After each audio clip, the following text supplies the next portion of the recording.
Hi friends, welcome to Suma channel. So అమ్మవారికి ఒడిబియ్యం పోయాలి. So అందుకని మేము ఒడిబియ్యం ఎలా కలపాలో చెప్తాను ఇప్పుడు. ముందుగా మనము 5 kgs రైస్ అయితే తీసేసుకొని ఒక జబ్బలో అదే బేసన్లో అయితే వేసుకోవాలి. వేసుకున్న తర్వాత అందులో కొంచెం ఆయిల్, పసుపు వేసి 5 ముత్తైదులు అయితే ఈ మన ఒడిబియ్యాన్ని అయితే కలుపుతారనమాట. సో 5 మెంబర్స్ అయితే కలపాలి. ఇంకా ఆ ఒడిబియ్యంలో 5 కుడుకలు, 5 ఖర్జూర పండ్లు, ఒక్కలు, పసుపు కొమ్మలు, 10 తమలపాకులు. 10 ఎందుకంటే ఒక్క కుడక కింద మనం 2 తమలపాకులు ఒకటొకటి పెట్టాలి కాబట్టి 2 అయితే మనం తీసుకొని పెట్టాలి వీడియోలో చూపించిన విధంగా.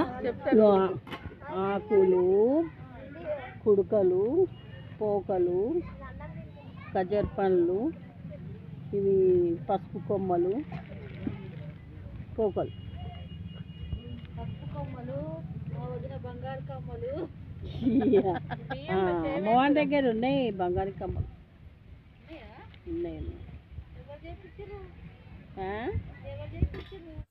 అమ్మవారికి వేసేందుకు పూలమాల కూడా పెట్టుకోవాలి. కుంకుమ, పసుపు, ఫ్లవర్స్, ఇంకా చిన్న బ్లౌజ్ పీస్, శారీ.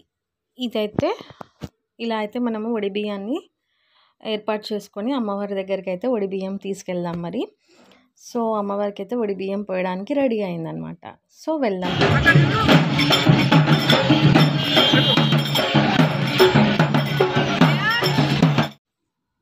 ఇదే అండి కొండపోషమ్మ టెంపుల్. ఇక్కడ ఒడిబియ్యం అయితే పోస్తారు అమ్మవారికి. సో లోపల ప్రజెంట్గా ఒక 10 మెంబర్స్ని అలా అలౌడ్ చేసిన తర్వాత వాళ్ళు బయటికి వెళ్ళిన తర్వాత మిగతా వాళ్ళైతే అలౌడ్ ఉంటుంది.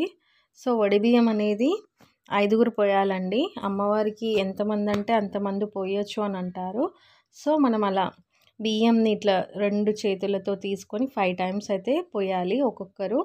సో అలా 5 మెంబర్స్ అయితే పోస్తారనమాట.